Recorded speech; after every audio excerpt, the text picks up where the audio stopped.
belief that the Sasquatch, when found, will have more to do with apes than men is supported by one of the few academics in the field. Dr. Grover Krantz of the Department of Anthropology, University of Washington, was in the audience, and I asked him if theories of evolution would be revolutionized if the Sasquatch turns out to be man's nearest primate relative. In a word, no. It will not change our picture of human evolution in any way. I'm sure the newspapers will make the biggest thing, Darwin was right, Darwin was wrong, evolution proved, evolution disproved. It's going to be the most exciting thing that the press has had for a long time. But as far as evolution is concerned, if it is what I think it is, just a surviving Gigantopithecus, it won't change anything. Why do you think the Sasquatch hasn't been found, and what is required above all in order to find it? Or find some concrete proof of it, like a set of bones, as you were saying? Well, okay, the pile of bones, or more, is the only thing that the scientific establishment will accept, and I think rightly so, and that's all the public, the overwhelming mass, would accept.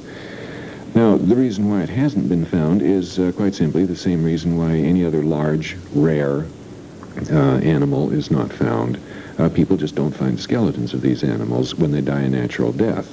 The ones we have in the museums, bears, mountain lions, things like that, are almost invariably the ones that were shot or somehow killed by people. And so far, no one has come forward and acknowledged having shot or otherwise killed a Sasquatch. Now, I wouldn't be a bit surprised if somebody has, and I'm hoping that somebody like that will come out of the woodwork now and admit to it, and we can go to the site. If we can find just a few bones, then the mystery is solved forever. Now, I don't think too many people would have shot a Sasquatch simply because it has a human appearance. Even though there's no reason to think there's a shred of humanity mentally in these creatures, the fact that they stand up with two eyes in the front of the head and look at you, it's a very disconcerting thing for people, and most people say that they couldn't shoot one if they saw one. While the absence of bones and fossil remains is the biggest argument against the existence of the Sasquatch, the case for the Sasquatch is supported by the existence of the giant panda, giant squid, and even the gorilla, which were once considered as imaginary as the Sasquatch, until they were proven by scientists to exist. It was as late as 1928 that the giant panda was finally discovered in China by the sons of American President Theodore Roosevelt. Dr. Grover Krantz continues the story of the discovery of the mythical panda.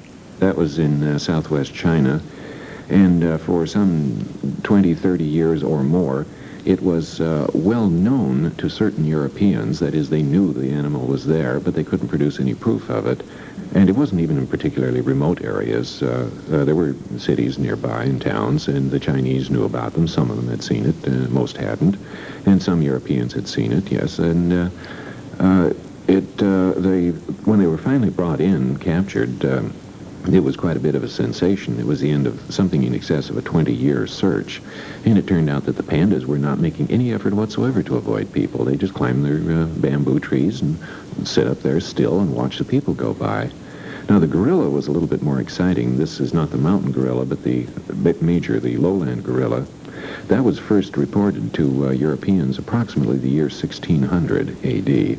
In Africa? From Africa. And it was pretty much a mythology, and the descriptions were pretty confused, and it wasn't until 1850 that the first skeleton was brought to Europe, 250 years later. And so at that rate, we have reports of the Sasquatch for, I think, just about 150 years. Maybe we've got 100 years to go. I hope not. Another person who hopes the Sasquatch will soon be found is its most avid hunter, Rene Dahinden. He concludes this part of the Sasquatch story. Basically, John Green and I started this in 1956. We were the basis of it. Yet the big publicity, the big knowledge went out in 1974 when the Smithsonian showed the Smithsonian special, on the Bigfoot Yeti. And then the movies, 74, 75, 76 was this tremendous boom in movies about Bigfoot, and this what sparked it, and of course this then sparked all these other people jumping around and say, I'm going to catch one myself. And the movie industry really did it. It wasn't so much us. Say tomorrow or next year you find you catch your Sasquatch. How will that change your life? Somebody told me once, they said it's better to travel than to arrive. What he meant, it's better to strive for something than to arrive there. But that's a sorry thing to say, because I wouldn't want to spend another 22 years scratching my head and wonder if the thing exists. I would like to find it, because finding a Sasquatch is not the end, it's the beginning. Then there will be studies done left, right, forwards and backwards in 10,000 different ways. You know, there will be, I'm not dissecting the Sasquatch, but the whole question of it. Why wasn't it accepted before? Why the sociological resistance against it, psychology behind it? And we're going to be right up over our ears in scientific papers explaining it all to us.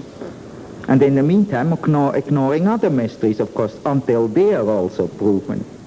You have been listening to The Anatomy of a Sasquatch, the first of 5 programs based on the Conference on Humanoid Monsters held at the University of British Columbia in 1978. Next, in the Monster Legend, an outline of the importance of monsters from earliest European to modern American civilization.